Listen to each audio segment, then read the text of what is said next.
ମଉଡ଼ା ବ୍ଲକର ବୁଧିଆ ତଥା କିଟ୍ ଛାତ୍ର ନିଖୋଜ। ଭୁବନେଶ୍ୱର କିଟ୍ ଶିକ୍ଷାନୁଷ୍ଠାନରେ ପଢ଼ୁଥିବା +2 ଛାତ୍ର ନିଖୋଜ ହୋଇଯାଇଛନ୍ତି।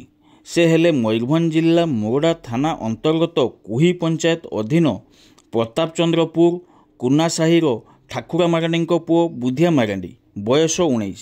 ସେ ଛୋଟବେଳୁ ପ୍ରଥମ ଶ୍ରେଣୀରୁ ହିଁ ଭୁବନେଶ୍ୱର କିଟ୍ରେ ପାଠ ପଢ଼ି ଆସୁଛନ୍ତି। ବୁଧିଆ ମକର ସମୟରେ ଛୁଟିରେ ଘରକୁ ଆସିଥିଲେ। ଗତ ଏପ୍ରିଲ 20 ତାରିଖରେ ଘରୁ ଭୁବନେଶ୍ୱର କିଟ୍ ଯିବା ପାଇଁ ବାହାରିଥିଲେ।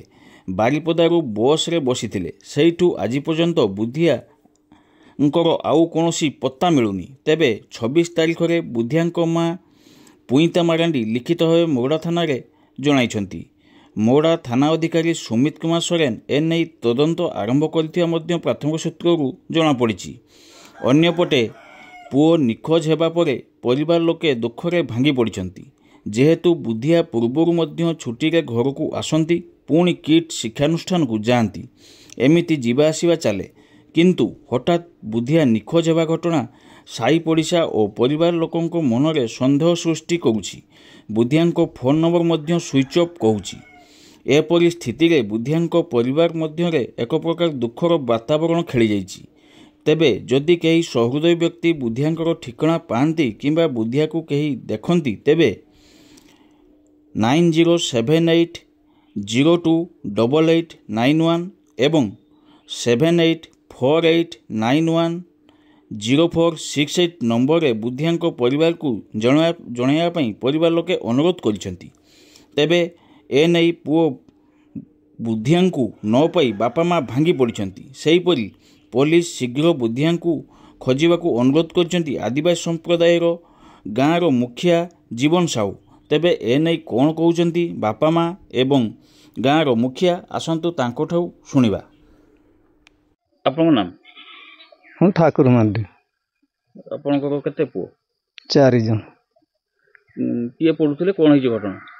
ପଢ଼ୁଥିଲା ତ ଇଏ କିସ୍ରେ ଆଉ ଭୁବନେଶ୍ୱର। କିଏ ଛୁଆ? ବୁଧିଆ ମାଣ୍ଡି। କ'ଣ କେବେ ଆସିଥିଲେ ଘରକୁ, କେବେ ଗଲେ, କ'ଣ ଘଟଣା? ଆସିଥିଲା 2 ମାସରେ କ'ଣ ଘରେ ରହିଥିଲା। ତାପରେ ପରୀକ୍ଷା ଟାଇମଟାରେ ସିଏ କହୁଛି ଯା ଆଉ ପରୀକ୍ଷା ଦେବୁ। ସିଏ ତାପରେ ନେଇ ଛାଡ଼ିଲେ ବାରିପଦାରେ ତ କହିଲା ମୁଁ ବାଲେଶ୍ୱରରେ ଟ୍ରେନରେ ପଳେଇବି। ସେତିକି ତ, ଆଉ କିଛି କହିନି। ଆଉ କିଟ୍ରେ ପହଞ୍ଚିନି ନା। ସେଠି ଫୋନ୍ ମାରିଥିଲେ? ହଁ। କାହାକୁ ଫୋନ୍ ମାରିଥିଲେ? ସାରଙ୍କୁ ଆଉ ପିଲାମାନଙ୍କୁ। ସେଠି ପହଞ୍ଚିନି? ନାଇଁ। ଏନେ କ'ଣ କଲେ ଆପଣ? ତାପରେ ଏଟା ଖୋଜାଖୋଜି କଲେ ଯେ କୋଉଠି ଆଉ ଛୁଆ ମିଳିଲାନି। ତାପରେ ଥାନାରେ ଆଶ୍ରୟ ନେଇଛନ୍ତି? ହଁ, ଯାଇଥିଲେ ତା ମାହାରି। ଥାନାରେ ଲିଖିତ ଦେଇଛନ୍ତି? ହଁ, ଲେଖିକରି ଗୋଟେ କାଗଜ ଦେଇଛନ୍ତି। ଥାନାକୁ କିଛି ରିପୋର୍ଟ କରିକି ଏଫଆଇଆର କପି ଦେଲାଣି? ନା, ମୁଁ ତ ସେଟା ଜାଣିନି, ଆଉ ଦେଇନି କେନ ମୁଁ ଜାଣିବା କେମିତି? ମୁଁ ତ ଯାଇନି। ଆଉ ଛୁଆ କେତେ କଷ୍ଟରେ ପାଠ ପଢ଼ଉଥିଲେ ଭୁବନେଶ୍ୱରରେ, +2 ପଢ଼ୁଥିଲା? ହଁ। +2 ସାଇନ୍ସ ନା ଆର୍ଟ୍ସ? +2 ତ ପଢ଼ୁଥିଲା, ମୁଁ ଜାଣେ। ଆଉ ତ ଛୁଆ କେତେ କଷ୍ଟରେ ପାଠ ପଢ଼ୁଥିଲେ, ଆପଣ ଜଣେ ଆଦିବାସୀ ଲୋକ, ଏଇ ଛୁଆକୁ ତାର ଖୋଜ ଖବର ମିଳୁନି, ନାଇଁ। କେତେ ଦୁଃଖ।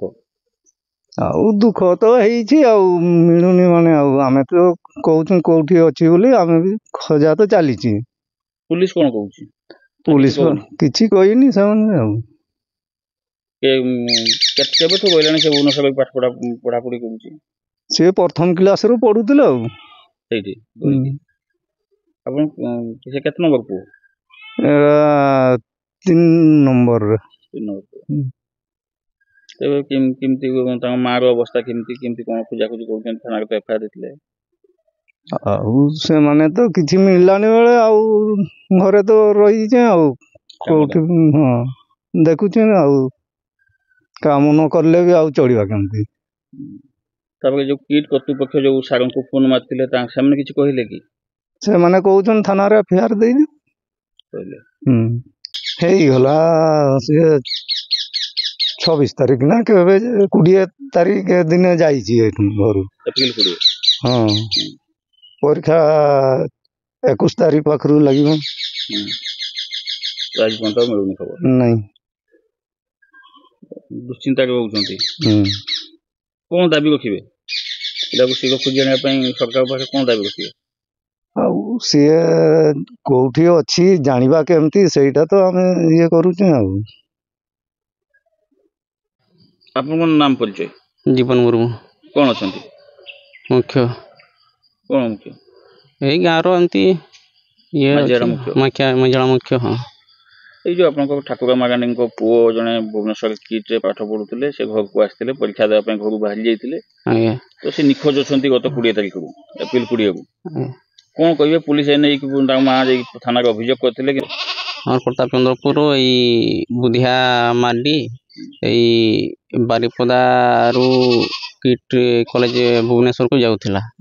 ତ ଏଇନା ପର୍ଯ୍ୟନ୍ତ ତାଙ୍କର ସେମିତି କିଛି ସମାଧାନ ହେଉନି। ତ ତାଙ୍କର ଘରର ଗାର୍ଡ଼ିଆନ୍ ବାପା ମାଆ ତ ସେମାନେ ଏଫଆଇଆର୍ ଦେଇଥିଲେ ପୁଲିସ ପାଖକୁ। ଆଉ ଏଇନା ପର୍ଯ୍ୟନ୍ତ ଛୁଆର କିଛି ତଦନ୍ତ ନାହିଁ। ଆଉ ତୁରନ୍ତ ପୁଲିସ ମାନେ ଛୁଆକୁ ତୁରନ୍ତ ଖୋଜିକି ଇଏ କରିଦିଅ, ବାହାରି ଦିଅ। ସରକାର ପାଖରେ କ'ଣ ଦାବି କରୁଥିବେ? ଆମର ଦାବି ଛୁଆକୁ ଯେମିତି ହେଲେ ଆମେ ପାଇବା। ପୁଲିସ ପାଖରୁ ଆମେ ନିଷ୍ପତ୍ତି ନେଉଛି ଯେ ପୁଲିସ ତ ଜଣା ଦିଆଯାଉଥିଲା ଯେ ସେମାନେ ଯେମିତି ହେଲେ ଛୁଆକୁ ଖୋଜିକି ବାହାର କରିଦିଅ। ନା କୁନ୍ତା ମାର୍ଡି ଗାଁ କୁନା ସାହି ପ୍ରତାପ ଚନ୍ଦ୍ରପୁର କୁନା ସାହି। ଏଇ ଯେଉଁ ଆପଣଙ୍କ ପୁଅଟା କହୁଛନ୍ତି ଯେଉଁ ନିଖୋଜ ହେଇଛି, କେବେ ନିଖୋଜ? ସେ କେବେ ଘରୁ ଯାଇଥିଲେ? ରବିବାର ଦିନ ଗଲା, ରବିବାର। କେତେ ତାରିଖ ପଡୁଥିଲା? 20 ତାରିଖ। ସେଠି ଗଲେ ଭୁବନେଶ୍ୱର। ହଁ, ସେଠି କ'ଣ କରନ୍ତି ଆପଣଙ୍କ? ସେ ପାଠ ପଢ। କି ଆପଣଙ୍କ ପୁଅର ନାମ? ବୁଧିଆ ମାର୍ଡି। କେତେ ବୟସ କେତେ ହବ? 19। ସେଠି କି ପଢୁଥିଲେ ପାଠ? ହଁ, କେ ସ୍କୁଲରେ ପଢୁଥିଲେ? କିଟ୍ରେ। ତାପରେ ଜାଣିଲେ କେମିତି? ସେ ପହଞ୍ଚିନା ଫୋନ ମାରିଥିଲେ? ହଁ, ଛୁଆଗା ଫୋନ ମାରିଥିଲେ। ତାପରେ କ'ଣ କହିଲେ? ତାର ସାଙ୍ଗ କ'ଣ କହିଲେ? ସେ କିଟ୍ରେ ଆସି ନାହିଁ, ପହଞ୍ଚି ନାହିଁ, ସେରକମ କହିଲା। ତାପରେ ଥାନା ଯାଇଥିଲେ? ହଁ, ଥାନା ଦେଇଛନ୍ତି? ହଁ, ଏଫଆଇଆର୍ କପି ମିଳିଛି? ନାହିଁ, ମିଳିନି। କେତେ ତାରିଖ ଥାନା ଯାଇଥିଲେ? 26 ତାରିଖ। 26 ତାରିଖ ଯାଇଥିଲେ। ଏଫଆଇଆର୍ କପି ଥାନାରେ ଦେଇନା? ନାହିଁ। କ'ଣ କହିଲେ? ପୁଲିସ ବାଲା କ'ଣ କହିଲେ? କିଛି ତ କହିଲାନି ଆଉ। କିଛି ବି କହିଲେ? ତ ସେ ଯେଉଁ ସେ କିଟ୍ରେ ପାଠ ପଢୁଥିଲେ, କେଉଁ କ୍ଲାସରେ ପାଠ ପଢୁଥିଲେ? +2 ପଢୁଥିଲେ। ତାପରେ ଏଇଟା ଆପଣଙ୍କ କେତେ ପୁଅ? କେତେ ନମ୍ବର ପୁଅ? 5 ନମ୍ବର। ସାନ ପୁଅ ସବୁଠୁ? ନାଇଁ, ମଝିଆ ପୁଅଟା। ଆପଣଙ୍କ ଟୋଟାଲ ପୁଅ କେତେ ଜଣ? 4 ଜଣ। ଇଏ କେତେ 3 ନମ୍ବର ପୁଅ?